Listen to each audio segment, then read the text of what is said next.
Hello and welcome to episode 9 of the Frame and Sequence podcast. My name is Todd Rittendaro, and in this episode I sit down and chat with artist and teacher Will Weston. Will is an associate professor at Art Center College of Design, where he teaches in the entertainment arts and entertainment design departments. He has an MFA in fine art and worked as an advertising illustrator before moving into animation. He's worked in animation for Disney, Nickelodeon, and Sony, and he's also taught at Dreamwork's television and feature animation and lectured in their lunchtime lecture program. I've been fortunate enough to study with Will over the past few years at the Animation Guild in Burbank, and he has an incredibly unique way of breaking down the complexity of drawing. His Instagram feed is a goldmine of information, and I highly recommend checking out his feed, which can be found at Will Weston Studio, which I will also link in the show notes. I've learned a tremendous amount from Will over the years, and in this episode, he shares some great insights, advice, and a few assignments that he gives his Art Center students that are relevant for anyone in the visual arts who wants to think deeper about their work. And like all of my conversations with Will, we just dive right into it, so I hope you enjoy.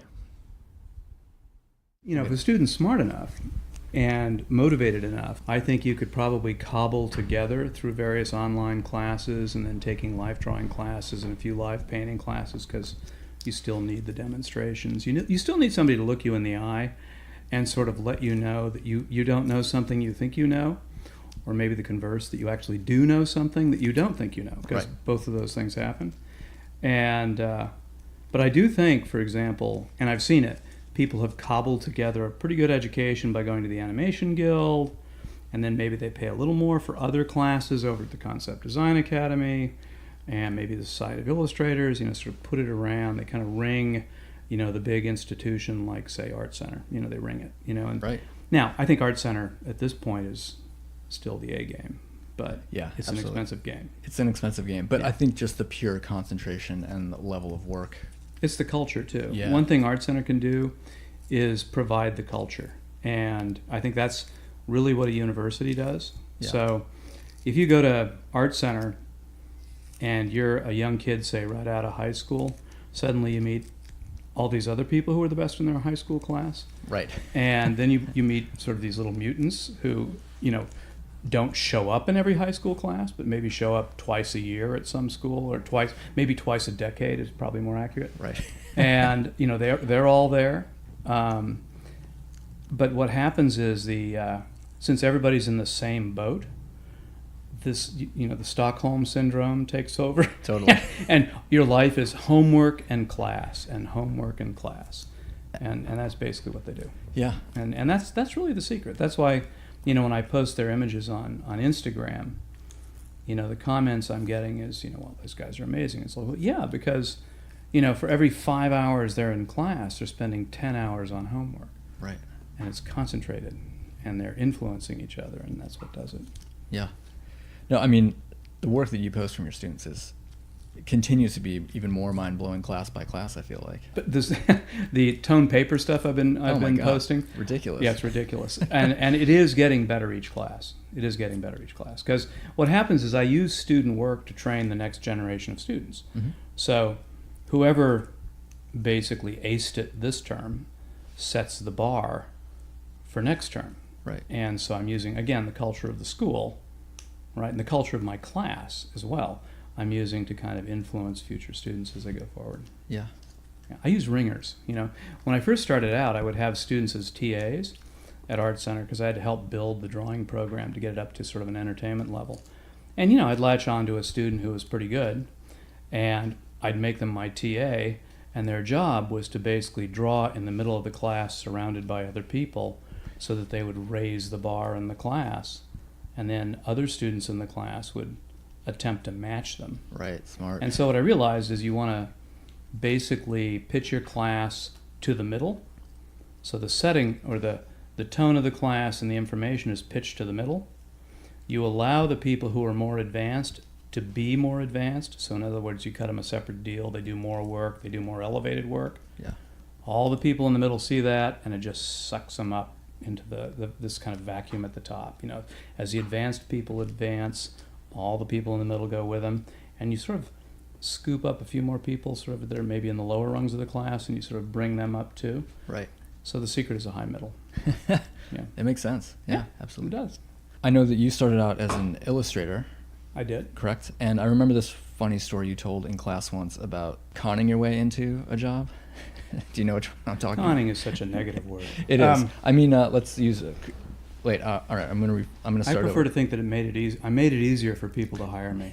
I took the pressure of hiring someone new off the shoulders of the person who I was going to go to work for. Right. Basically, what I did was a bunch of demo drawings, and I did them. They were all. I came down to Los Angeles, and back then it was all about magazines and magazine racks. So I looked at the magazine rack. I saw that there were tons of car magazines. There were A magazines, B magazines, C magazines. There were just tons of them. Yeah. And they were all full of these little spot illustrations. And what would happen is if an article ended a little bit early, they would fill the empty space with a spot illustration. So this wasn't high-level illustration. This was entry-level, right? And they had a few stars doing it, people who were really good. And I thought, I can match that. So I went out and did a bunch of pen and ink drawings of cars peeling out of intersections and things like that. Took them in. I probably had 16 or 20 drawings. And just the first guy I happened to meet said, this is great. I love your work, but you haven't been published yet. And, the problem is you'll kind of freak out if I give you an assignment and it'll be late and I'll have a blank page in the magazine. And so get some work and then come back and I'll publish you. And I had rent due, right? Yeah. I'm not living for free. I got to get out there and do things. And I didn't want to work. I sort of had the idea that if I couldn't make a living as an artist, then I'd turn into whatever job I happened to get. Yeah. So it was very important to me that I not be an artist, right? That I really had to continue being an artist. So back then we had all these used magazine shops, and I just went into the magazine shops, found magazines that were obscure and were East Coast magazines, and there was no internet. You couldn't check this stuff. And I just, did a thing called a photocopy, and I reduced down my drawings, and I basically pasted them on top of existing art or photography in these obscure magazines from the East Coast. Went back to the same publisher, to a different art director, and they hired me. And that was it. Genius. Yeah. So I just couldn't afford to wait. Right. I think David Ogilvy I think it was Pan Am or United Airlines. He faked an entire advertising agency. He walked people through an advertising agency that had, recorded conversations going on, on behind closed doors and things like that. So it's pretty minor what I did compared to some of these other guys, but still. Right. No, I mean, I think let's just call it creative entrepreneurship. That's what I think. Yeah, absolutely. Yeah. Ethically speaking, I wouldn't say I can do a job I couldn't do. Right. I wouldn't take on a job and then not do it. I mean, there are a lot of things I wouldn't do, but this here I sort of thought, well, this is just stupid. I'm not going to sort of wait on just a form, basically. So, I mean, I've heard you say or suggest some things to students along the same lines of not that exact thing, but being creative with how you get your portfolio in the door and to the art directors in the animation industry. Or within certain ethical bounds, sure. Make them look at you. Make them take you seriously. It's a culture that, well, I should put it another way. It really is a business full of people who are a little bit aggressive. Yeah. Right? A little bit aggressive. And it's a very subjective business. So frequently, the person who manages to get in front of the decision maker is the person who can get the job if they have their story lined up and if they can back it up. Right? I could back it up. When he gave me the job, I did the job and I didn't screw it up. Sure. Right? So I could back up what I did. They just didn't want to give me the chance, and that was it. And I've seen that at other times and in other places and with other people in the industry too. When do you feel like you knew you wanted to be an artist? I'm one of these people who, if I have to be careful and not create the impression that I had some master plan, because I really didn't. I've sort of made it up as I've gone along most of the time. And I went to art school, and when I was in art school, I didn't think about what I would do when I got out of art school. I think what I had was an idea that I didn't quite know what fine art was exactly. Mm-hmm. So being an illustrator seemed smarter to me, although I didn't give a lot of thought to what being an illustrator actually was. And then I sort of thought, well, an illustrator has to draw well, and then after that he should be able to paint well. And my reasoning was that I'd seen illustrators who were successful as draftsmen, and I just kind of reasoned out that if I was going to be a really good painter, it would be because I was a good draftsman. So I really focused on drawing in school, and that was really the thing. And back in the day, we're talking a long time ago, we're talking mid-70s. Back in the day, if you got out and you showed potential, like they looked at your portfolio and they saw you could do something for them, they would take a chance on you more than likely. Especially if they thought you had drive and you'd be reliable and all these other things, of course, you have to be. But today, I think you have to be more finished. You have to be more polished. You have to be a more completed product. Right. Because the profession has become more professionalized. I think in the end, if you factor in entertainment and game design and all these various things, there's probably more room for artists in the field today than when I came out. But we had the benefit of it being far less organized and far less systematized.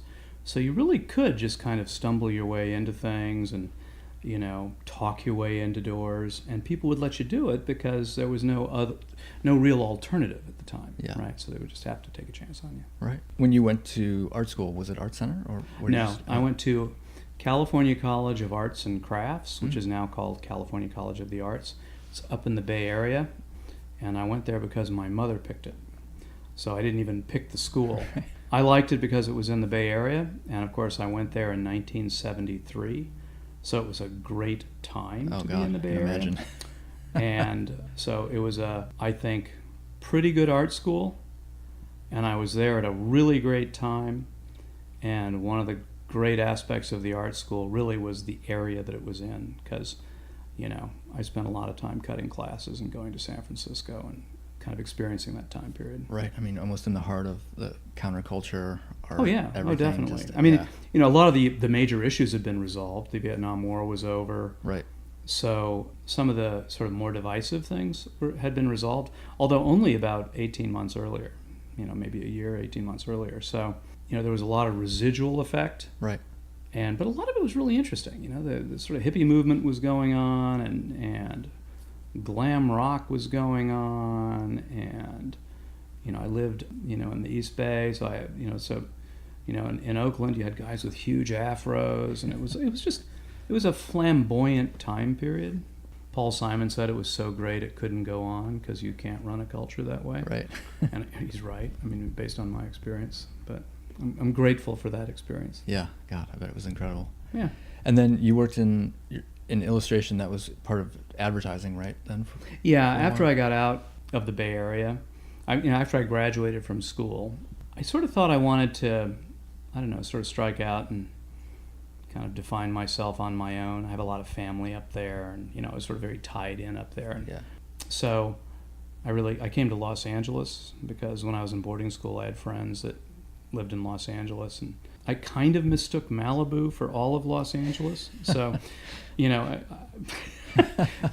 noble thoughts for coming down here had a lot to do with Malibu. Right. But I landed on the west side, and it was a great place to sort of land in Los Angeles back then. And when I got here, I really discovered advertising illustration when I got here, and I ended up with agents in New York and Los Angeles and Chicago.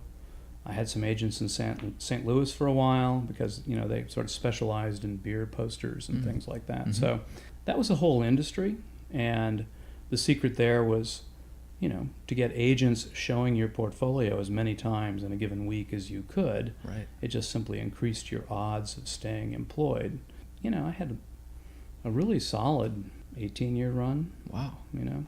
So Incredible. it set up pretty fast too. I mean, it was interesting. I always felt like I was somewhat operating sort of at the leading edge of what my actual skills were. So there was always a lot of pressure not to screw up, it seemed to me. But most of the time I didn't. I can't say I was perfect. I screwed up a few projects here and there, but by and large it turned out well. And were you drawing in a specific style that was distinctly yours at that point, or were you adapting to the projects? Actually, back then I wasn't. If you were an advertising illustrator, what I discovered was you really wanted to be a painter. Mm-hmm. So, in art school, I was really enamored of this guy, Bruce Wolfe, who did Fender guitar ads and things like that. That were the things that we thought were cool back then. Yeah. It was all about the music, right? Movies were really kind of a B option, right? And part of it was that, the bands were just so good, and the concerts were so good, and you could afford to go to them. So music was really a defining feature of youth culture in a lot of ways back then. Right. And so that's kind of what I thought was cool. I wanted to do album covers and Fender guitar ads. Got out of school and they immediately went to CDs. And, I realized it was pretty hard to get a Fender guitar ad, right? Because Bruce Wolf was doing them. So when I came down here, I just got these agents because what happened is I kind of hooked up with older illustrators. And a lot of my actual professional education was, I had, the smallest office in a group, of an office that would have a group of illustrators in it. And, I would do a combination of helping them out with parts of their projects that they didn't feel like doing, usually the setup and stuff like that. Yeah. And then I would work on portfolio pieces. It was pretty cheap to live back then, so if I had little gaps in my income, it didn't really cost me very much to live, so I always had enough money. Yeah. Eventually, their agents took an interest in me because, they sort of saw me as this scrappy kid, who was always there. And I think they just started throwing projects at me just because, they'd bring in a project and nobody wanted to do it because there would be something wrong with it, and they'd just throw it at me and I would do the project. Wow. And eventually, one guy just said, well, I guess I ought to represent you since I'm basically doing it anyway. And so that's how things would start for me. It was always a little bit underwhelming. Right. Well, I guess I might as well represent you. And he happened to be the best agent in Los Angeles, or one of them at the time, a guy named Paul Cormany at the time. And he, wow. He was great. But it was a school of hard knocks. He'd look at a painting and he'd go, well, that sucks. This is terrible over here. You got to fix this. And so it was not very gentle, but it was a good way to learn. Yeah. Can you remember did you have one teacher who helped bring you up, or was it an agent or mentor during that time? Yeah, I'm a big fan of, I think what I realize is that you don't have to have a lot of people help you, but what you really need is the right people at the right time. Yeah. And there's a little bit of alchemy involved in that because you never quite know, who that person might be in advance. I try to be that person, when I teach, but I would say a couple people. I'm dyslexic, so some of my earlier educational life was a little bit difficult because it really doesn't matter how smart you are if you're going to turn letters around. It's going to screw up your essays and screw up your math. And, if back then they just didn't know what any of this stuff was. I mean, they knew it was a thing. They just didn't know what it was. And so I had a couple people show a lot of faith in me. In other words, they didn't look at the dyslexia. They sort of looked at me. And they said, well, yeah, you might be dyslexic, but I can see that you yourself are quite bright and that you can solve these problems. So we're going to work with you anyway. And one of them was a guy named Bill Webb who accepted me into my prep school in high school. So he would be, and he never taught me a class. He was the head of the school. And he just met me and talked to me for a while. And he just sort of, I think you'll just do fine. I don't care what anybody says. So, you can come to the school. And I did fine. When I got to art school, I went through a rather rambunctious, unfocused period having to do with the Bay Area in 1973-74. And Ralph Borge, who was an older man, probably my age now, he had this goatee and he had this vest that he would wear, and he had this kind of dignity that was pretty hard to resist. And, one day he, during some conversation he was having with me in class, he said, this may not have occurred to you, Will, but you're actually very talented and you can do well at this.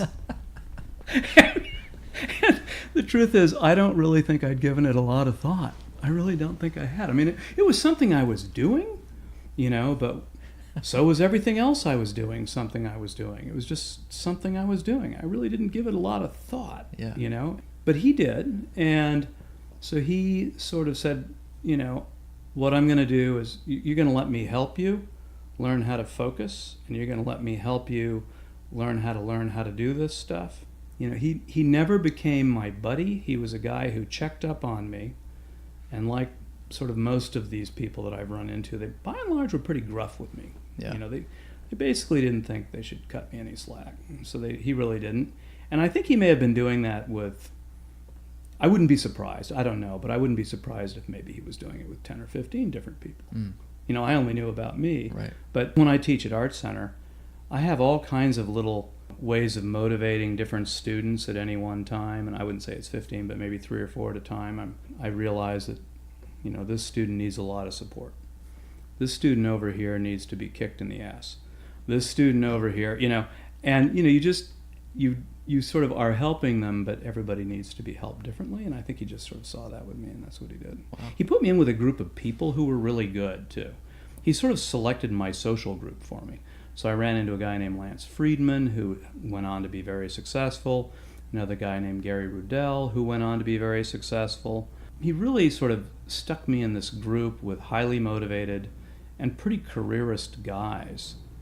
And I think that was part of it too, because I really wasn't. As I said, I was just kind of drifting along and I'm really enjoying myself. But I had no plan, whereas I saw these guys did. So I sort of thought, well, I guess I should too. Wow, that's such a rare skill, and I see you have it in the way that you can know what somebody needs at that time. Yeah, I pick it up, I think, from these other people too. Yeah. I really am sort of emulating some of these people that I've encountered along the way. Yeah. I think.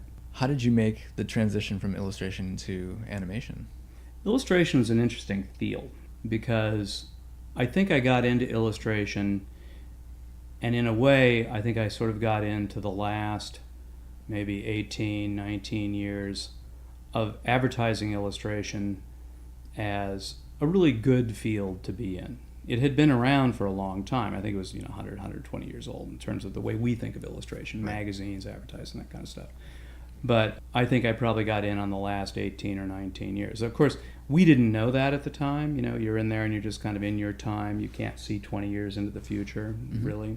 So in about 89, something happened. And I think a number of things happened, and I haven't done a study, but Photoshop came out. Advertising illustration, the fees had gotten so good that I think clients were probably tired of paying for the fees. They had discovered really the power of using stars of various kinds, celebrity culture, to promote products, because illustrations, you were always illustrating an idea. So, you would do this perfect lawn, let's say, and you were illustrating the concept or the idea of the perfect lawn. Whereas, they would just stick a girl in a bathing suit on the lawn and you're going to sell just as much ortho plant and weed killer as with this idea that I'm expressing of this lawn. And I think they just discovered that. And so it sort of, the market shifted, right? Yeah. And markets shift. I mean, they just simply do. We don't see it, but the market's shifted in the sense that the game industry is, twice the size of the film industry? Yeah. But nobody talks about it, but we have the game industry in Southern California as well as the film industry. There's more talk about film, but really the game industry is huge, and that's another market that uses illustration. So, these markets shift, and I think it just went through this, kind of tectonic shift, and in about 18 months, it just dried out. And there was no internet, so you really couldn't run around and say, "Are you out of work? What's going?" And so, naturally you took it personally. I'm out of style, or I've offended some people. And eventually I thought, okay, for whatever reason, this thing is dying. And, it's not a good idea to ride a dead horse into the ground. Yeah. So I thought I'd go to grad school. And so I went to grad school and, got a master's degree in fine art. I applied to 12 and was turned down at, I think, 11 because, well, an illustrator, especially an advertising illustrator with a long career applying to a fine arts school, I think a lot of them sort of thought of it as, would you willingly accept the devil into your ranks? Would you really do that? And so, but Claremont Graduate School, I sort of knew the chair a little bit. And again, he sort of was the only one of the 12 that actually talked to me and actually met me as a person. Yeah. And I was actually voted down by the students who get to choose who their colleagues are going to be, but the chair is allowed 2 overrides. And I was one of his overrides. He just overrode them and let me in. And, the reason I wanted to go into a fine art program was not so much because I thought I wanted to be a fine artist, but why would I go into an illustration program after I had an 18-year career? Right. I really... So I wanted to learn something different, and I wanted to add to my body of knowledge. And somewhere along the way, I became a little bit bookish, you know. I wasn't in college, but as I matured, I started being more interested in sort of the intellectual side of all this. Yeah. Yeah. So how old were you at that point in grad I school? was like 39 when I Wow. went to grad school. And then I got out, and I wanted to teach, but it was very difficult to get full-time teaching positions back then for various reasons. And so, you know, I was, I think, a finalist 10 or 12 times, you Yeah. know, and just for one reason or another, nothing happened. So I thought, okay, at least for the moment, because of whatever conditions are on at the moment, this is not a good time for me to do this. And I was complaining to a friend of mine saying, well, I don't know what I'm going to do, because, you know, I don't want to be a freeway flyer driving around teaching part-time everywhere. You know, I'm a finalist when I enter these searches, but they always choose somebody else. I was a finalist at a couple of schools like 2 or 3 years in a row. Wow. And they would still, you know, so I'd go into the committee for the conversation, and, you know, oh, hi, Will. And, you know, I mean, I wouldn't be there except these people liked me. But, you know, for various reasons, I just wouldn't get in. So I was talking to this guy, and I said, you know, I just don't know how to get in. And he goes, you're hired. And so he was an art director at Disney. And so I was hired at Disney, and I had to go there. I had the painting skill, but I had to reprioritize things, because in advertising, you know, really, you're driving down the freeway, and the idea of the ad was to grab you out of your own thoughts. Yeah. And make you look at the billboard, or, you know, grab you out of your own thoughts and make you look at the advertising in a magazine, let's say. And background painting is supposed to be in the background so that the actors can get all the attention. And so I had to really learn how to not do really showy paintings that would sort of try to steal the spotlight from the actor, right? Wow. So it was surprising once I was there and I started learning how to do it. It was surprising how difficult it was to kind of retool my thinking so that I would do everything with a high level of finish, but much more simply, and in some ways with a lot less gloss than I would, say, in an advertising field, right? Because they both use artists, they both involve very skilled people, but they're not the same business. They're different businesses. So, you know, that was interesting. Yeah.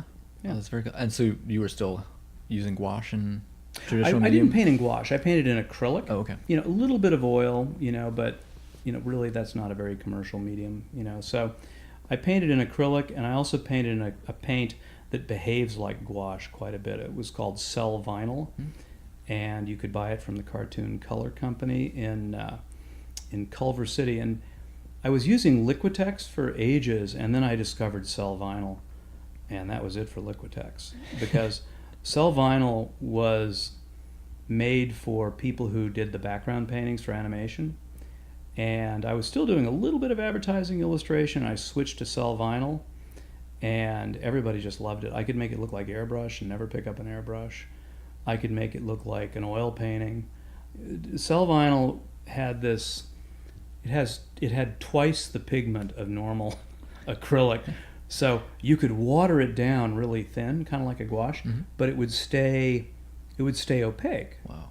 And you'd use a brush called a Badger blender, and you could blend the edges. There was this whole technique to it that was just fantastic. Oh, very and cool. the second I discovered the technique, I just dropped everything and just went straight into it. You know, of course, now that's a little bit of a dead technique, because now everybody paints digitally. And then, you know, I got into the Disney training program because I applied for it, right? But one of the things they noticed was that I could draw and I could paint. Again, going back another 15 years back, right? Because even that's a long time ago now. And because I could draw and paint back then in an industry which basically had a production line, kind of like an auto plant, you know, the layout artist did the layout, the BG painter did the painting, somebody else did everything else. Having somebody who could draw and compose a picture and also paint it was a little bit rare back then. I knew other guys who could do it, but they weren't common. So that's what got me into the training program. And I was one of the last 6 people to go through Disney's traditional animation training program. Wow. Yeah, I was one of the last 6. Incredible. Yes, it's the story of my life. I'm one of the last people in. But even then, they taught us Maya. And, you know, so even though we were the last of the traditional people, they taught us anticipating the transition into digital. So my experience in animation was really one of, I was right there at that point of transition from traditional into digital. And it meant that every time I worked on a project, I did a different job because they hadn't worked out the production pipelines, things like that. And so on Home on the Range, which is a project I did at Disney, it was the first one they put me on, I designed props traditionally, and then I would and locations traditionally, and then we would build them digitally. And they would have the same guy who designed it build it. And that never happened again because, they realized, no, you have the designers design, and then they send it off to the prop design department, the Maya department, they just build everything. But they hadn't figured that out yet, right? So, they taught me Maya. I worked on Maya in one project, and I've never picked it up since then. But, the only things I've ever done on Maya ended up in a feature animated film. Wow. Yeah. What an incredible crash course in all of it. Well, it was totally a crash course. Yeah. And I crashed Disney's servers one night by accident. They were doing Dinosaur. I didn't have a complete understanding about how all these things work, right? So what I didn't know is that at night they would basically sort of slave every computer at Disney and turn all of Disney into a render farm. Wow. And what they would do is they would, mathematically, I don't know how they did it, but they got it so they knew exactly how much computing power they had, and they just went, I don't know, to 1% left over or something.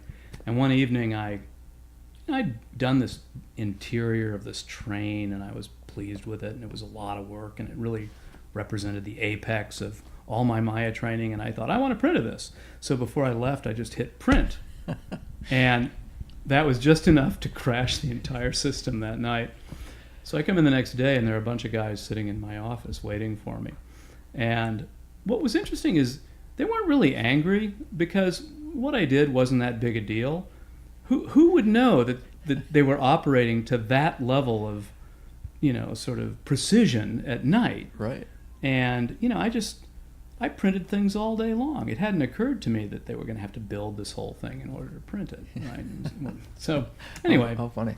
Yeah. Did you enjoy working at Disney and the collaborative nature of all that?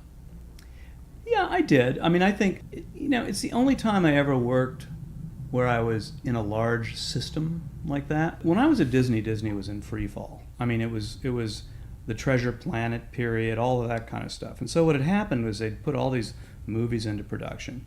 And, they just kind of got the formula wrong. Now they have the formula right? Right, So, yeah. I mean, they're just this kind of behemoth. But back then, everything was a little vaguely Star Wars-y, and everything was kind of like adventure stories where realistically, why wouldn't I just go watch a live action version of this? Why would I watch, these things? Nevertheless, the art was great, right? The visual development art was great. The problem was selling it to the public, so, you have to realize these things operate on two levels, right? You're in these studios and you have this amazing talent everywhere. But if your premise is off, or if your timing is off, or if the studio is making, say, maybe a film that isn't exactly right, or like, let's say, you've got one too many Penguin movies coming out one year, and you didn't know the other two were coming out, your movie could tank anyway.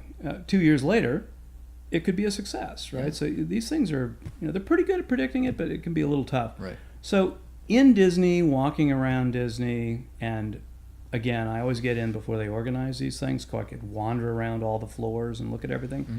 Meeting the artists, seeing how good they were, learning by walking into their offices and watching them work, going through a training program where people like Paul Felix would come over and show you how to do things. Oh, yeah, that must have been fun. Yeah. I mean, it was, because that's what they would do. They would just sort of tap one of their feature animation guys to come over and talk to us for 2 hours. And, for the people who are in that program, 2 hours is all you really need. I don't need them to teach me a 14-week class. I just need them to kind of, I get it. That's how that works. Yeah, exactly. That's what I'm supposed to do. Okay, and so it was great. Yeah, it was great. I mean, I thought it was interesting. I mean, I felt that maybe the upper management at the time was a little shaky on the concepts of how to run this thing, but they got rid of those people and brought in other people, and so that's what happened. Right. I've only been over there a handful of times, but just walking through the hallways, it's just so inspiring. I mean, it's great. There's concept art everywhere. There's little coffee bar set up like whatever movie they're working on at the time. It seems like a really just... One of the things that was interesting about being in the training program there was they have a thing called the ARL, and it's where they store Disney art going all the way back to Snow White. Oh, wow. And before, actually. Disney takes themselves seriously, so they have all that artwork. All that artwork, all the maquettes, everything going all the way back to the beginning of Disney is in a storage facility, and that it's basically a functioning library. So when we were in the training program, one of the privileges of being in the program was that we could call the ARL and say, could you bring out the backgrounds for Bambi so we could see it? Oh my God. Yeah, and we'd go there and they'd have all these tables lined up and white gloves, and they would have all the painted backgrounds for Bambi or, some other film, that they had, and you could pick them up. You could just hold them in your hands. And the people representing the ARL would be there just to make sure we were not doing anything untoward. But after a while, they got to know us, and we'd go over there, because we went over there a ton. I mean, we really abused the privilege. We went over there like 4 times a week. And they would start bringing out things they thought maybe that we should see, but that we wouldn't think of, like original artwork from propaganda films that Disney was doing during World War II. Right. And, just stuff that you wouldn't think of. Like they would bring out... Gremlins unscrewing planes and... Oh, yeah. It was just great. And, that was one of the great... And even if you were in the feature animation division, you couldn't do that. That was actually a special privilege for people who were actually in the training program. And even if you were, one of the big guns over at the feature animation division, you couldn't just go over there and say, bring it out, please. Oh my God, that must have been incredible. Oh, it was awesome. It really was. How much fun. How many years were you in the studio system?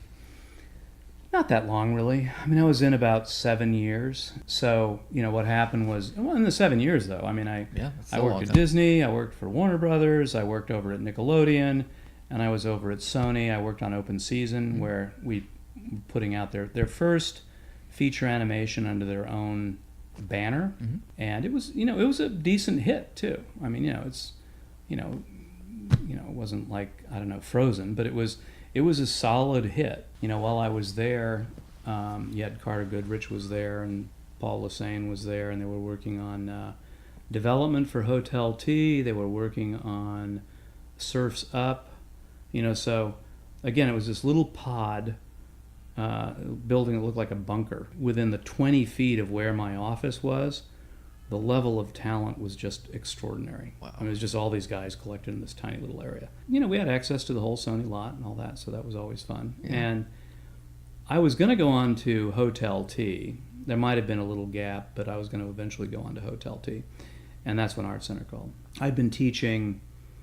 I had taught part-time one class for Art Center years earlier, and then when I was working over at Nickelodeon, I worked on Avatar: The Last Airbender. I actually designed the opening title art for Avatar: The Last Airbender for the fans who like it. And then I was the first visual, background designer, and I did the first color keys and advertising art and stuff like that. And I left after about, I would say, 8 months into the first year of the show, and I went over to work on Open Season at Sony. Art Center called and said, would you be interested potentially in a full-time job here to help us set up the entertainment program? So, I'm shared between the illustration department, another department in the school, and then, that's basically how it works. So, since I've been there, most of the time I've been there, I've taught digital painting, traditional painting, composition for animation and film, drawing. A lot of those compositions, if you sort of dig through my Instagram feed, 6 months or something, you'll see all these cutaways and layouts and things like that are done by the students that we're going through there. Yeah, it's incredible. We were very successful with those students. So yeah, I've been lucky to take a few classes with you, and your way of elegantly breaking down everything just opened up a whole new way of seeing for me. And even having been directing and doing photography, just the way I thought about composition changed in the way that you break down composition. And you had this phrase one day in class, a student challenged you on something compositionally, and your response was, well, you can't argue with 500 years of painting. Yeah, that's a little bit of a glib response, but yeah. But I thought it was so, but then you sort of, I'll let you talk about this, you know it way more than I do, obviously, but from the masters of the Renaissance up through 17th, 18th century art, even up into like abstraction. Mm-hmm. But yeah, certain things like the proportional system. Yeah, that there are certain. This is interesting because if you go back, you know, we have instant communications now, but you go back 200 years, they didn't have instant communications. They didn't travel as much. They didn't get to see as much imagery. You know, they did everything they could to sort of, you know, Rembrandt would sell, you know, lithographic prints of his work, and he was very entrepreneurial, and he was really one of the first to popularize himself, you know, by sending out these materials. That was Rubens. Rubens did it. And they had, those prints were in Rembrandt's collection, right? Wow. So, you know, they were beginning to be able to look at each other's work, but not nearly the way we do. And what's interesting is you'd run into these, like if we go over to the Getty, I can point out some compositional devices and principles, and, you know, they're not rules exactly, but they're really pretty solid guidelines on how to approach these things. And you'll find people who live in different countries and they're separated by 200 or 300 years in time, and you'll find the same devices showing up in their work. And so what I was saying to the student is that it's not really necessary that these people all talk to each other.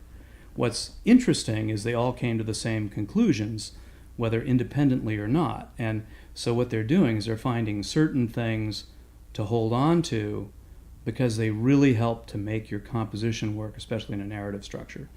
And that's really what I was saying. It's hard to argue with this because these people didn't know each other, right? And they did learn by looking at each other's work, and we do tend to be looking at the art that was done by, you know, very astute people from those time periods. We're not looking at the average person. We're looking at very astute people from that time period who would look at things and start noticing these things. Mm-hmm. So that's what I was really sort of saying to the student, is that's what's kind of hard to argue with, especially when you come into film, because we are doing the same kinds of compositions. The difference between, say, you know, somebody 200 years ago is doing a narrative picture and us is that we can make the picture move, right? Right. They had to deal with depth. We have to deal with depth. They had to create depth in a stage for their actors. We have to create depth in a stage for our actors. So, you know, the difference is we have cameras and they didn't. Do you remember, was there sort of an aha moment when you realized this stuff was going on and turned it into your own formula, or was it progressive just from teaching? I think it's progressive, but I do have periods, like I taught a lot as a part-time teacher. So I taught at Otis, and I taught at various community colleges. In fact, some of the best learning experiences I had as a teacher was actually in community colleges. And I had a specific class at Mount Sac, where I was teaching a life drawing class, and there was a woman who was an ESL teacher who was, I believe, Korean or Korean background. She was retired, and she would sit in on my class, and but she taught ESL for 40 years. And I would be talking to a student, and she would lean in and she would say, "You're talking too fast." And after a while, she'd given me so many instructions, and she's, in theory, a student in the class, that she felt uncomfortable, and she came up and apologized to me and said that she'd been an ESL teacher, and that, really, that's all about communication. And she said, the words you're using are a little large. I can tell you that a lot of these students don't understand what the words mean that you're using. If you're dealing with students that are from another country, or if their English is their second language, it's a good idea to slow down and make sure that they really have an opportunity to let everything you're saying sink in, because they may have to translate everything in their head, when you're talking to them. And so I think she was, and I never, or at least I can't remember her name because it was so long ago, but she was another person I would add to that list, sort of an unsung hero, since I can't remember her name, I'm afraid. But she was interesting because she was talking about, you know everything you know, and that's nice. It would be even better if you could communicate it to others. So I thought, well, there's something, and that I would say has been a guiding light for me. I mean, it's not enough that you know things. In fact, knowing things isn't all that hard, especially today. Yeah. We're all smart people. It's easy to know things. taking what you know and communicating it to someone who's younger and who doesn't operate on the same assumptions or doesn't have, certain really fundamental but nevertheless complex understandings of how these things work. You have to figure out how to bring them into it, right? And a lot of times you do it in bits and pieces, so you'll say something or you'll give them an assignment. I give a lot of assignments that emulate things they might do in the field, but they don't do it exactly. Because, it's not enough to come in and say, this is what the profession needs, do only this, right? You have to give them an assignment that also respects the fact that they're students. They're not professionals. So the assignments I give them are really intended to help them learn a concept. Like I'll do cutaways, right? Yeah. So, cutaway is a room, and if you think of the room as being inside the box, and we're going to remove the walls and the roof that are facing us, and we're leaving the two back walls and the floor. Well, they use those things in film and game design to kind of plan, and then if you build them in 3D, you can rotate around and find camera angles and things like that. That's great, but I also use it as a way of forcing students to deal with scale, right? And I'll give them what I call junk room compositions. They have to do a cutaway, and I'll give them a prompt that forces them to stick just a pile of stuff in that room. And the educational thing they're learning is how to basically scale everything, how to organize groups of props and elements so that they're easy to read and understand, and they also tell the story, convey a mood. There are 5 or 10 things these things have to do all at the same time. Right. It looks like it's something you might use in the field. You could put it in your portfolio, but at the same time, its real job at the level I tend to teach is to teach them how to do it. Right. I mean, it seems like you also place a big emphasis on how to think and draw well, and concepts that then can be applied to... Yeah, I teach drawing through concepts. You have to have observational skills in order to be able to draw. But I'm not a huge fan of teaching drawing and overly valorizing observational skills. I take it as a given that if you're going to be able to draw something, you should be able to look at it. And, but what's more important, for example, is if we're going to draw a chair or we're going to draw some element in a story, it has to be a supportive element to the story being told. It has to tell me something about the person who lives there. It has to tell me something about, not only are they're living in a they're living in an Art Deco home, but they're somewhat impoverished, right? So their Art Deco home is going to be weather worn, and maybe they're not terribly sophisticated, so they don't know to match everything to the Art Deco. So they've got other things pastiched on top of the Art Deco. That's going to start telling me things about the person, right? And they can still be noble. They can be our hero, right? But essentially, you're giving me a very textured understanding of who this person is, and they're not even in the picture yet. We haven't even met them yet. And then you get into another complexity, which is I can take the person living in that room and either have the room represent them, or I could contrast the person with that room, right? Somebody living in squalor but has a noble heart, that kind of stuff, they're in contrast to the room. So that's where all the conceptual stuff gets in. You never want to separate that out from the skill you're developing and the composition that you're using.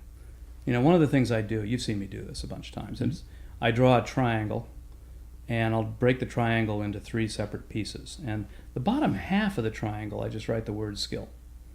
In the middle section of the triangle, I'll write composition, and a little tiny top of the triangle, I'll draw a little old-fashioned light bulb, and I'll say that's the idea. And this is sort of how I break down for my students. And my students are entertainment students. I'm not dealing with fine art students. I'm dealing with, you always have to say, who am I teaching? Right? That's context. So within the context of who I teach and what they want to do, I'll tell them, look, it's always about the idea. Of course it's always about the idea. But as a student, here's your dilemma. You have this great idea, but you have neither the skill or the compositional ability to express the idea. So one of the things you're going to do in school is spend probably half your time developing the skills. And the skills will allow you to create a composition, and the value of the composition is guided by, and the success of the composition is determined by how well it expresses the idea. So yeah, it's about the idea, but it's also just equally about all these other things too, because everybody has ideas. The difference between an artist and the average person isn't that the average person doesn't have ideas. It's that the artist has the skills to express those ideas in a piece of art. Right. Somebody else might express them differently using their own skills. But for us, again, in context, that's what we're doing. Yeah, that's a great way to think. What do you think are some of the biggest mistakes or challenges you find that students have to get over regarding skill and composition? Yeah, well, this is, we've talked about this too. This is an interesting thing. You'll see it on, I think Instagram is a great proponent of this, and I can tell you Art Center is, because, again, I told you we have these sort of mutants that show up, these sort of unnaturally gifted, 20-year-olds who show up. And, they sort of disappear into the mass later, but what happens is when you meet them at Art Center, they stand out, and who knows why they're the way they are. I mean, maybe their parents put them into art school 5 years earlier. Maybe they took art classes all through, high school. Maybe their parents were fathers. Like if my daughter went to art school, she grew up with an Art Center professor. You would expect her to have a certain edge over some poor kid that didn't have an Art Center professor, who lived in the same house with them. So when these kids have these unusual skills at a young age, there's usually a reason, because I don't think there are that many savants in this field. Mm-hmm. I think really, if you're better, it just means you started a little earlier. So, don't be too full of yourself, right? So common mistakes I see students do is they become obsessed with skill development. So another diagram I use is I'll sort of draw a little dot in the bottom of the page, and I'll come up about 3 inches. I'll draw a little line across the thing, and I'll say, this is good enough, right? When you become good enough at drawing, or you become good enough at color theory, or become good enough at design or rendering, when you become good enough, it's time to diversify. So it's very easy to get locked in because it takes effort to become good enough. And once you've made that effort, you're always going to see somebody who you think is a little ahead of you. And you can develop this kind of tunnel vision, and you'll just kind of pursue this. I see this maybe on Instagram, or I'll see it in various ateliers where they'll just pursue portrait drawing. And they never get around to the idea of, well, what am I learning how to paint the portrait for? right? And they're just, they just go down this tunnel. And, I hope eventually they all say, wait a minute, I want to do something with this. This is really not intended to be an end result. Or they look at Russian academic drawing, and they sort of forget this was all student work. When these guys got out of school, the first thing they did was stop drawing Russian academic drawing because it takes too long, and because they want to get on to doing their actual art, right? This was part of a learning process. Right. Look at the other stuff they did. You're going to learn more from that than by looking at their schoolwork, which is amazing, admittedly, but, still. So what I try to get students to realize is you don't have to be the best at everything. What you want to be is good enough at a broad range of things. And good enough is pretty damn good, and I use myself as an example. It's like, I'm a very good life drawing teacher. Does that mean I'm the best life drawer? Not really. I mean, I'm very good, but I don't have to be the best, because once I was good enough, it became, how do I break down the material so it's easy to understand? How do I gather reference material that I can give students? Those are those hundreds of PDFs I dump on people. Right. That is to provide context. So once I know how to draw, then it's, how do I break it down so it can be understood? How do I simplify it? How do I provide context so that when you're learning how to draw, you learn that you want to learn how to draw for a purpose so you can use it for something? And so what I'm doing is giving people lots of examples of how other artists use these things. And it just goes on down the line. Style. Why would I draw a drawing in a certain style as opposed to another style? And again, you get this whole cluster of other skills that I become good enough at. I'm not an art historian, but I know enough about art history to be able to do it. I just can't pretend to be an art historian. It doesn't matter that I'm not an art historian. I'm a good painter. Am I the best painter? Am I a renderer? Am I an industrial designer? I can draw in perspective really well, but am I like an industrial designer? Well, no, but they're not me either, are they? Right? Right. They're just industrial designers in a sense, and that's very good too. It seems like it helps to be a generalist in a way for the arts tracks anyway. Yeah, I think you have things that are probably your great skill. There's, in a sense, mm-hmm. There's a planet in the center, and you've got a lot of little satellites floating around. Right. Right? I would say for me, in a lot of ways, my great skill is probably communication. I'm good at talking to people, and I'm very patient. So what I'll do is explain things over and over again. In some ways, that's in the context of teaching in an art school. Finding somebody who's as verbal as I am is a little bit more rare than you might think. Mm-hmm. So just the fact that I can take complex material and break it down, which means I have to know the material. So, oddly enough, I'm an art teacher, but I'm not sure that actually my art skills are the key. I think actually it's the communication skills. Yeah, I'll say for me, the way that you break things down, I think I said it earlier, is just mind-blowing. Just really took me to the next level.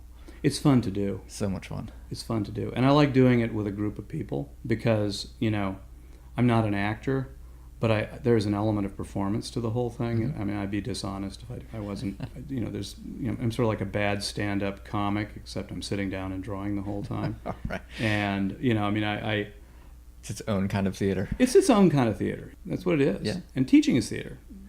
If you take a class with a dull speaker, that's not theater. No. But a teacher who can keep you engaged, they're using theatrical techniques to do it. Yeah.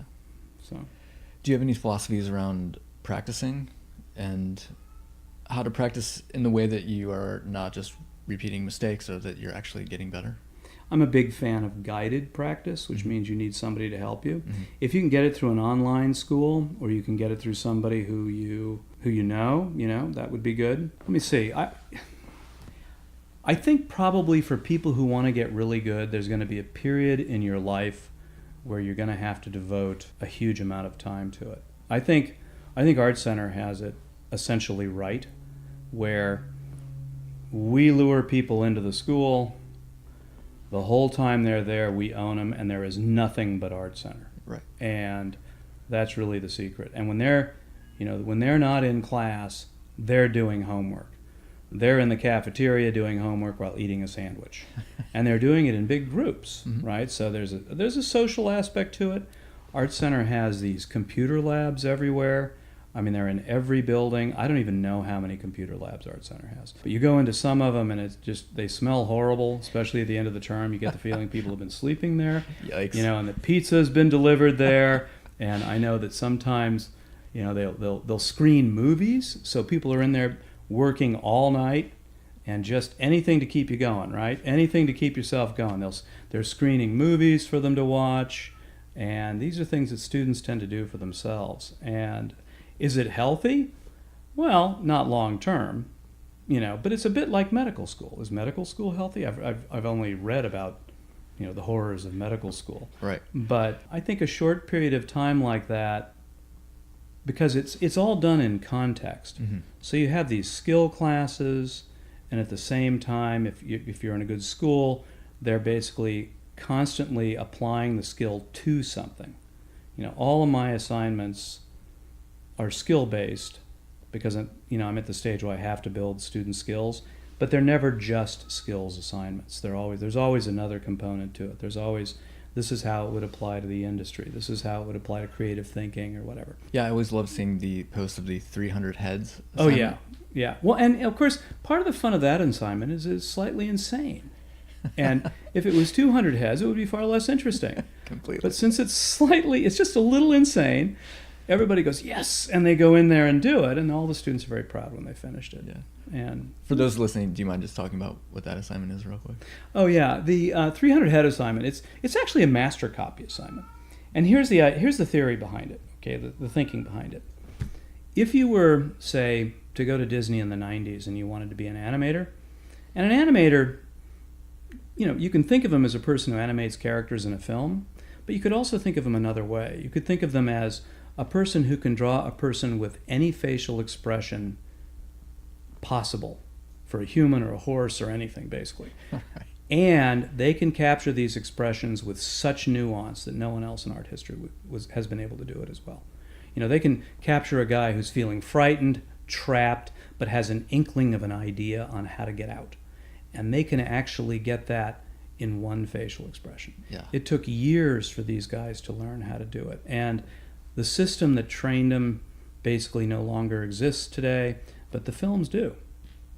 So what I do, and I don't always use traditional films for this, like color keys, if I'm teaching digital painting, I have them do Color Keys as a midterm, but they can do any film they want. But for drawing, what I like to do is have them go to the, say, 90s films, and it's a little heavily weighted towards Disney, but primarily because Disney did more of them than everybody else. I'm not particularly interested in Disney per se, but what they'll do is go through these films, and I'll say, just find expressions that are interesting to you.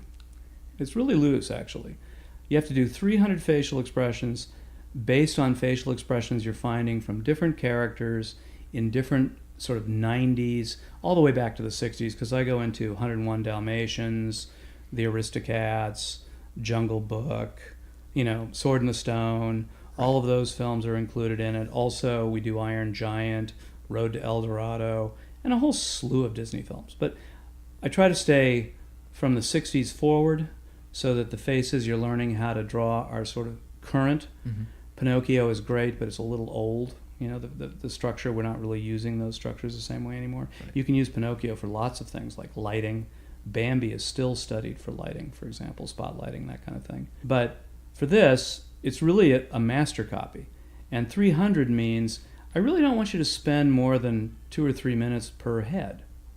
And the secret is, if you don't want students to spend a lot of time on one drawing, give them a lot of drawings to do. And they won't. They won't spend a lot of time on one drawing. So yeah, the 300 heads really works too, by the way. They have to do another 100 in the costume class. Then in my costume figure class, I make them do 100 heads just to warm them up for the term. And they have to do that one in a week. That's a 1-week homework assignment. That's good. I'm going to try to take that on in the next month or two. I haven't tried that one yet. So if you go to hashtag Will Weston Studio, you will find, I don't know where they come from, but there are people who are doing these assignments and then they post them to that hashtag. So if I go to that hashtag, there are assignments from people I have no idea where they are, and they're doing those three. They call it a challenge. Everything on Instagram is a challenge. Yes. So it's a 300 head challenge, and I'll see it. People are doing it. So I'm really glad to see that, because that's why I post this stuff, is to kind of, if you're in Australia, if you can't afford Art Center, I like the idea. It's very, very modest on my part, but it's just a modest attempt to help people who don't have a lot of money learn how to do these things. That's really what it is. It's probably not as valuable as a class, but here are basically pages out of a how-to book. Yeah, absolutely. And the student work is, this is the result. And if you go through that Instagram feed, what you'll find is occasionally a picture of my dog, very occasionally, maybe once a year. But mainly what it is just Blackboard demos and student work, and that's cause and effect. That's what it is. Yeah, it is an absolute goldmine of knowledge, so it's fun. One of the other assignments maybe I would just like you to go into just briefly, because it helped me immensely, was your thumbnail assignment, the 3-tone one that I think would really benefit a lot of filmmakers, cinematographers, photographers that maybe haven't thought about. The film study assignment? Yeah. Yeah. That's not an assignment that's actually my invention, okay? The film study assignment was one that, I don't know who invented it, to tell you the truth. But when I was at Disney, in the training program, they had us do film studies. And what they would do is they'd give us a little form, and it had, 70 millimeter aspect ratio on there, and it had about 30 of them. It was on an 11 by 17 sheet. Basically, there are a lot. If you go to my website, you'll find it on a website. You can download these sheets if you want from me. And what they would do is they give us a fat black marker. So you don't. And what you would do is use the side of the marker, and you would actually you'd look at you'd choose a movie like The Maltese Falcon or The Third Man. We'd start with black and white films. High Noon is a great one. Paths of Glory is another great one. Sullivan's Travels is another great one. So these are going back into the 40s. And you would watch the film and you just freeze it when you see a shot that's interesting to you, and you would do your film study. And you don't draw faces. It's really not about drawing at all. It's about silhouette and flat shape. And what you're doing is you're reverse engineering the film, the shot, back to black and white, and you're looking for the underlying graphic driver of the shot. And then the 3-value one is just one step beyond the black and white film study. I seriously recommend people do the black and white film study. Talk about egregious numbers. I will have people do 600 in 2 weeks. Wow. And And then what happens is years later they'll say, that was the best assignment I had, because it's the one. What it's designed to do is give you a sense of cinematic composition. If in the training program, it was interesting because one of the categories that they would grade you on when they periodically evaluated you was your sense of cinematic composition. Wow. Which is different than, say, plein air painting or going to a museum. It really has to do with, can you design a movie shot? And how do you study that? Is it just a feeling? Well, what you do is you look at the great films and you study the shots. Well, how do you get yourself to actually study the shot rather than just watch the film? And stare at it a little extra hard? You can't Right. just watch the film. So what you do is you give yourself a project and you freeze it, which breaks up the story and turns it into a series of individual shots. And you're going to notice primary things. You're going to start being able to grasp what a major driver is in a film composition. The other thing you're going to start noticing is secondary stuff, that different directors use different shot lineups. Different directors favor certain shots over others. That certain shots have certain effects, other shots have different effects. And this is something you can actually teach yourself, which is you don't need anybody for this. And I would recommend do 600 in black and white, and then go to what you were describing, which is the 3-value system. And the 3-value system is basically this. You're going to break it not down into black and white, but you're going to break it down into light, medium, and dark. The darkest, let's say we're going to do a 10-value system. We'll say 1 is white and 10 is black. Mm-hmm. All right? You would go no darker than 80%, and your medium value would be 40%. Okay? And then, so there's white paper, and you just break it down like that. Wow. An advance on that, do another 600 of those. Be an art center student.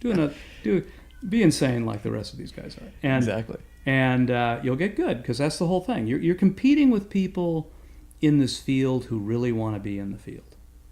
So if you say, well, I really want to be a fine artist, but I'm going to do it to make the money, good luck, because you're competing with people who don't want to be a fine artist and really want to be a great film person. Right. And so they're not half-assing it. They're taking it seriously. They value it as an art form. Unless you're really unusual, they're going to beat you. Yeah, I mean, just from the students I've seen at Art Center, they know every minutia of every game, animated film. They're all about it. People come out of other schools too. When I worked for the guys on Avatar, they didn't go to Art Center. I didn't go to Art Center. So you don't have to go to Art Center. It's just the odds. If you go to Art Center, your odds are a lot better, and I can tell you that they would be, because of just the placement of people when they get out of the class. Right. I'm not a shill for Art Center though, because you have to be kind of tough to go to Art Center. Because it's a tough environment to be in, because the talent level is so high. You're going to have other schools that produce a lot of great people too. Cal Arts produces great people. Mm-hmm. I think recently I think I heard Cal Arts was #1 for animation. We don't actually technically do animation. Mm-hmm. We do visual development for animation, film, that kind of stuff. Yeah. We do have an animation program that's new. I don't know much about it at this point. I can't say good or bad. You mentioned a little bit about life drawing. Do you guys stress, do you personally stress life drawing as? Yeah, you got to get that down. I do. We're talking about how do you change over time a little bit when you teach, and the more I teach life drawing, the less it looks like traditional life drawing approach. Because I'm starting to do a lot of design it flat and then make it dimensional. And part of this is just as I talk about taking everything apart, mm-hmm. This is a process you start on, but you never really stop.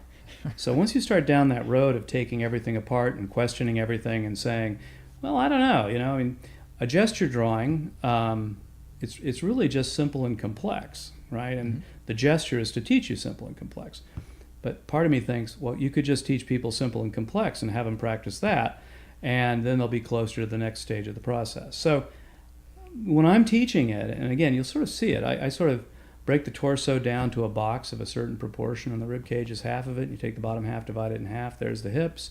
You can twist it, you can turn it, you can do anything you want with it.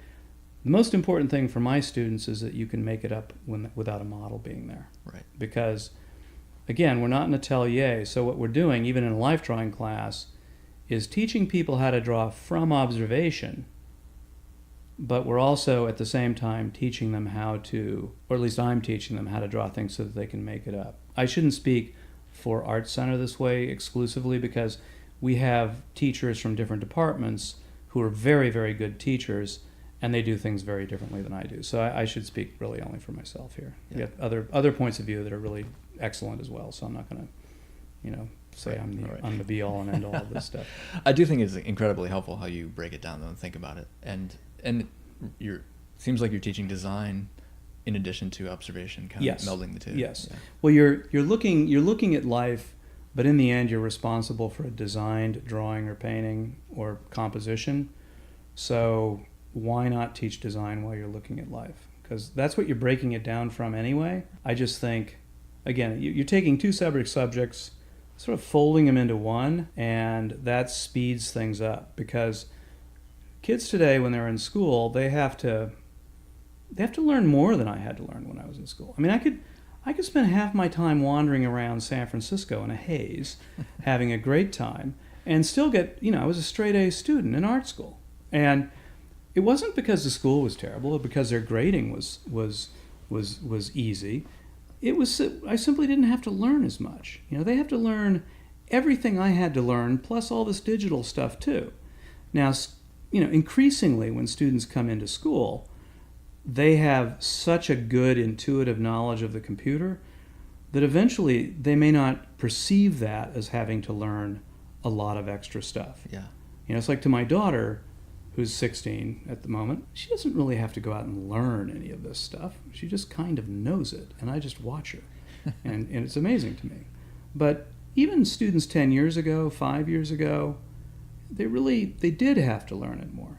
But students today, they've grown up in this kind of, digiverse, right? So, they can barely separate themselves from it.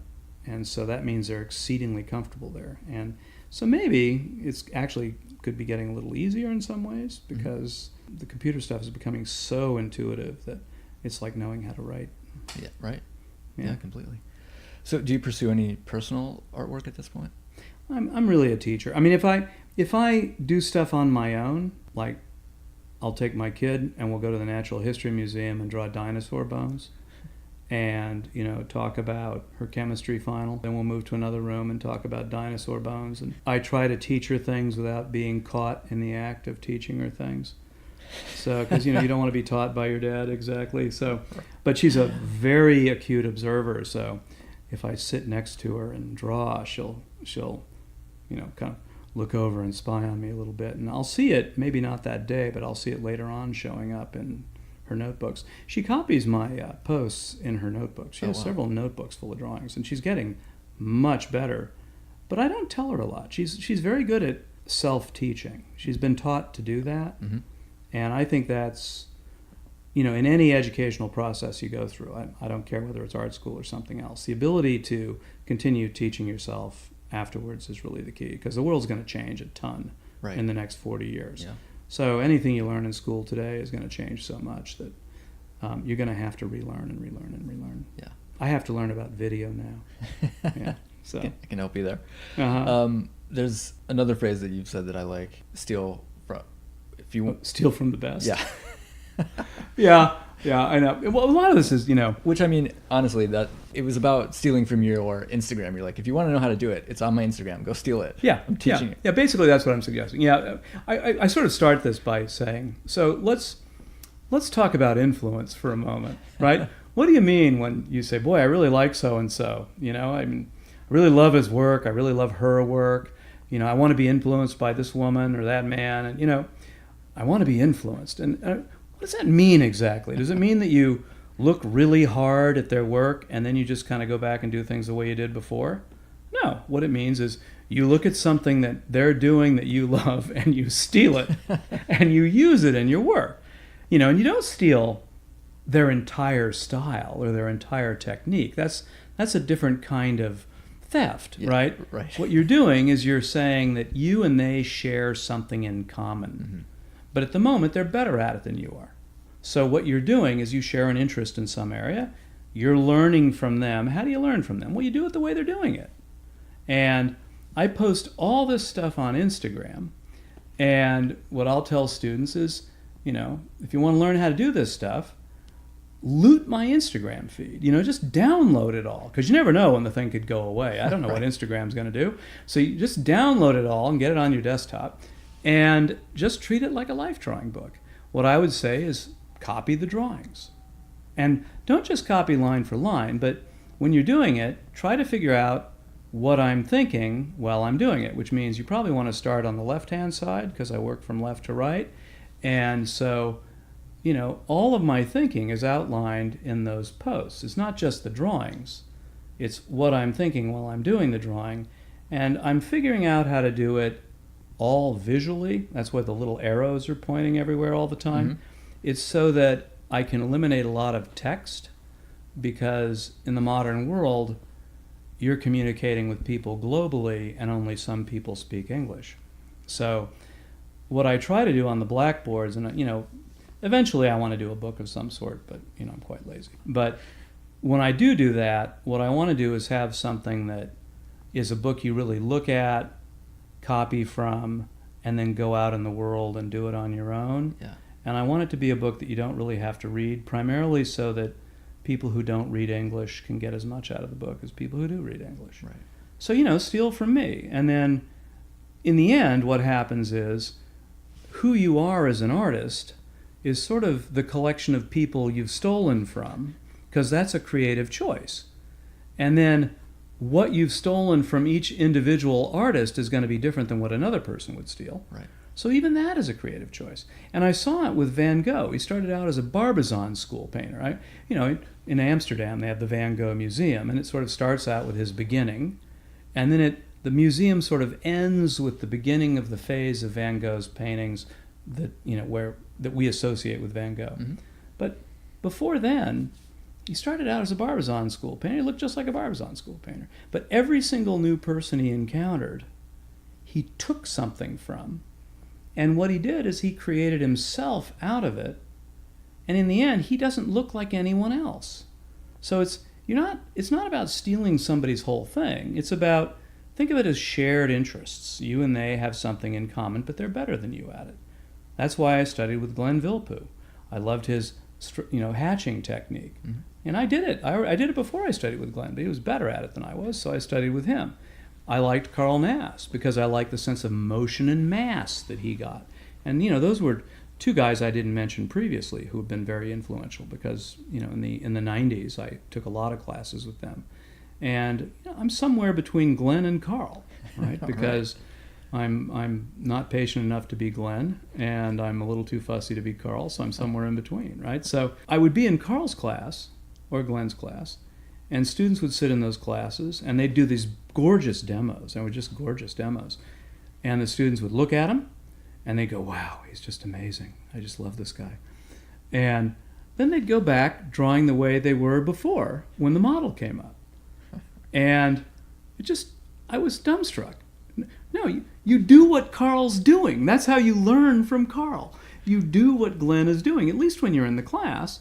That's how you learn from these guys. And so quickly, once you're out of their orbit, you'll simply keep what's truly of interest to you, and you're going to forget about the rest. Mm-hmm. So you don't have to worry about whether you're being yourself. The choices themselves are creative. And I think you learn faster that way, too, because there's, in this stuff, which is complicated and there's a lot to learn, there's a slow boat and there's the fast boat.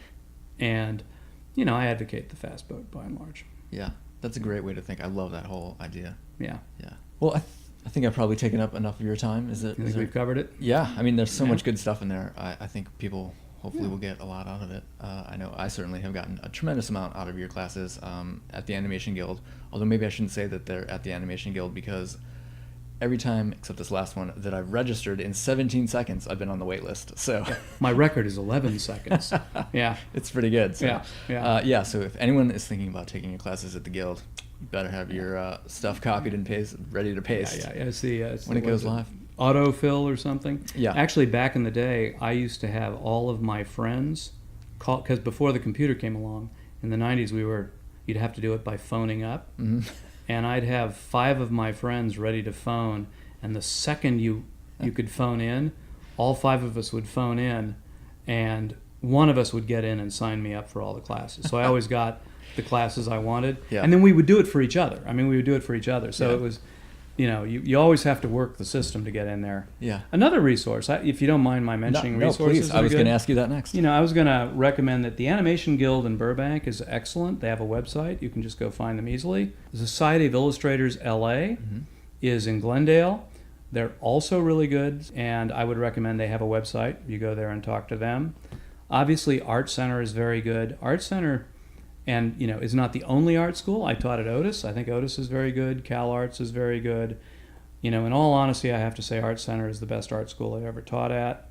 It's remarkable, but it's also very expensive. I think last year, maybe the year before, it was listed as one of the top 25 colleges worth the money, but it was also listed as one of the most expensive colleges in the country. So it's worth the money, but it's expensive. Yeah. And these other places, Concept Design Academy is another one. Brainstorm is another one. I think even New Masters, if you are getting their videos, New Masters has people that are really good. Ramon Alexander Hurtado is really good, and he has videos out. You can find him online. I don't have anything like that yet because I just have an Instagram feed. My Instagram feed is at Will Weston Studio. Great. And I post there almost every day. Yeah, I'll definitely put that in the show notes for everyone because, right. It's a gold mine. Well, thank you, Will. I really appreciate this. Oh, it's my pleasure. And, it's the first time I've done this. Oh, great. Awesome. Yeah, it's an honor. Thank you. I really appreciate it. Thank you. Thanks.